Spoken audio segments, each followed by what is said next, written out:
उदालगुरि जिल्लानि बेरगावआव बड'लेण्ड दाबि सान फालिदों। बुरलुंबुथुर दैमानि साहा रुगुंजों आलादा गंसे नखर बड'लेण्ड सोरजिनांगौनि दाबिजों बड'फा उपेन्द्रनाथ ब्रह्मनि दैदेननायाव इं 1987 मायथाइनि 2 मार्च दिनैनि गोथार सानाव रौतानिफ्राय जागायजेनदोंमोन आलादा रायजो बड'लेण्ड सोमावसारनाया।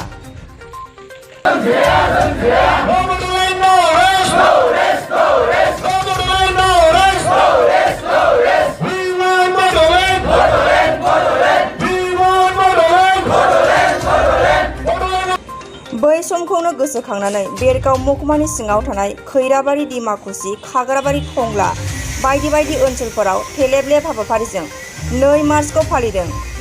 बे हाबाफारियावनो एबसुनि बारग' दैदेनगिरिफोरा बाहागो लाना बड'फा उपेन्द्रनाथ ब्रह्मनि सावगारियाव बिबारजों मान बावनाय, मुंख्लं दाहा हगारनाय बायदि बायदि हाबाफारि बानजायदों।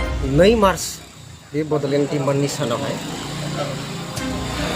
बेरगाव दख'रा बर' फरायसा आफादा आंखौ बिबार बावजेनगिरि हिसाबै हांख्रायदोंमोन। बे हिसाबै आङो दिनै बे हाबाफारिखौ मावफुंबाय आरो बे दिनैनि बे बड'लेण्ड दिमान साननि गेजेरजों आं बेखौनो खावलायगोन जोंनि साफ्रोमबो जेसेबांखिनि दैदेनगिरिफोर दङ, जाहाथे बे दिमाना जोंहा सानफ्रोमबो थायो आरो बे जेब्लायबो जोंनि बर' फरायसा आफादनि मोनसे दिमान जानानै थागोन आरो थाथों।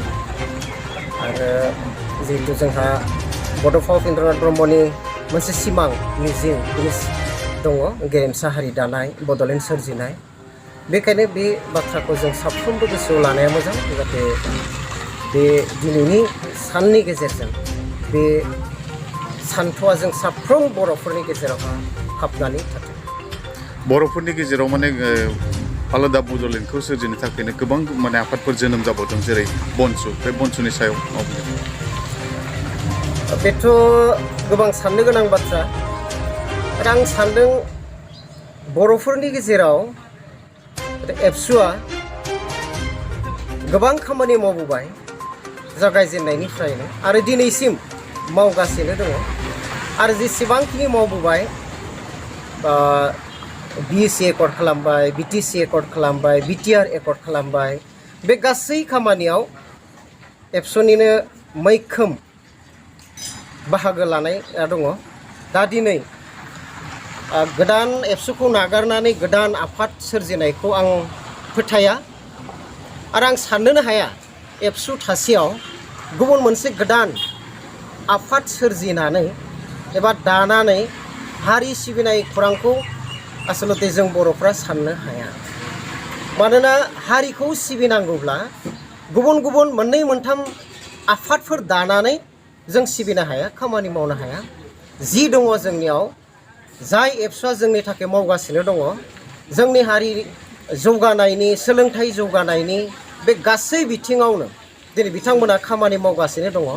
गतिके आं सानो जायफोरा गोदानै आफाद दादों बिथांमोना बे आफादजोंनो जड़ित जानानै खामानिखौ मावनो थाखाय आं बिथांमोनखौबो खावलायगोन, जाहाथे बिथांमोना ज' ओंखारलायनानै हारिनि थाखाय मोनसे आफादजोंनो खामानिखौ मावनांगौ। अब्ला जोंनि हारिया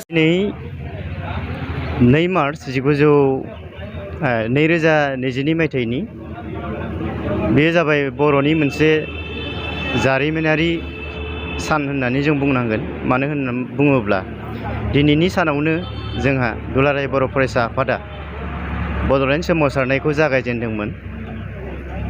बे सोमावसारनायनि गेजेरजों जों बेखौनो बुंनो हायो, जोंनि बर' माहारिया गासैबो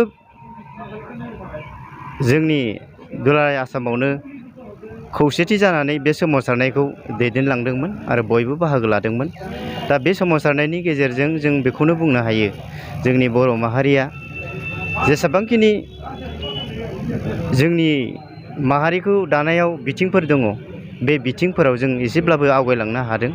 जोङो बड'लेण्डखौ मोनफुंथारनो हायाखैब्लाबो जोङो बे सोमावसारनायनि गेजेरजों जोंनि सोलोंथाइ बेबस्थाखौनो होन, जोंनि रांखान्थि बेबस्थाखौनो होन, बा राजखान्थियारि बेबस्थाखौनो होन, बा जोंनि बर' माहारिनि राव, थुनलाइ, हारिमु, धोरोम जौगानायनि बाथ्राखौनो होन, बेफोर बिथिङाव जों जौगासारनो हादों होननानै जों बुंनो हायो।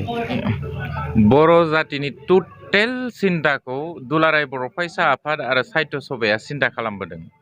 दुलाराय बर' फरायसा आफादा मुभमेन्ट खालामै खालामै BSc मोनबाय, बिनि उनाव BLT नि माबाजों BTC मोनबाय, बिनि उनाव BTR रेकर्ड खालामबाय। टटेल माने मेकानिजमखौ दुलाराय बर' फरायसा आफादानो जातिनि मेकानिजमखौ खालामबोदों। बे हिसाबै दुलाराय बर' फरायसा आफादा मिथिगौ बर' जातिया मबे सोमावसारनायाव माबायदि खैफोदाव खोख्लैनांदों। दा ओंखायनो दुलाराय बर' फरायसा आफाद आरो दिनैनि जि बर' माहारि जोङो बुजिदों जे बर'फोरनि गेजेराव गुबुन गुबुन आरो संगठन जाबावोब्ला जोंनि गेजेराव बेले बेजे जोङो नुबोखाबाय आरो ओंखायनो बेबायदि आरो गोदानै जाय संगठना फरायसा आफाद होननानैनो लादों जोङो दुलाराय बर' फरायसा आफाद दंखायो हिसाबै आरो बेबो फरायसा आफादबा माबायदि जानो हागौ होननानै रायजो राजाफोरनि गेजेराव बहुद माने सोंलु सिखांदों। ओंखायनो जोंबो सानदों ओंखायनो जे बेबायदि मोननै मोनथाम फरायसा आफाद जाहाथे जालाया, जुदि खामानि मावनायनि इस्सा दङब्ला मोनसे संगठनावनो ज' जाजाय। गेजेरावथ' आरोबाव आफाद नांगौ होननानै आं साना। मानो होनना बुङोब्ला बर' माहारिनि गेजेराव जेसेबांखिनि आफाद थागोन बे आफादफोरनि गेजेरजों जोंनि बर' माहारिनि गेजेराव माखासे बेले बेजेयासो बांसिन जानायखौ आं नुनो मोनो। আপোনাৰ সন্তান GNM বা ANM নাৰ্ছিং পাঠ্যক্ৰমৰ বাবে আগ্ৰহী নেকি? দৰিদ্ৰ সীমাৰেখা তলৰ মেধাৱী ছাত্ৰীসকলৰ বাবে সুখবৰ আনিছে কোকৰাঝাৰ ছেম কলেজ অফ নাৰ্ছিঙে। 2 আৰু 3 বছৰীয়া নাৰ্ছিং পাঠ্যক্ৰমৰ বাবে আগবঢ়াইছে 50% ৰেহাই। এই সুবিধা লাভ কৰিবলৈ শীঘ্ৰেই যোগাযোগ কৰক 9854550697 আৰু 9854300175 নম্বৰত। যোগাযোগৰ অন্তিম তাৰিখ 5 মাৰ্চ 2022।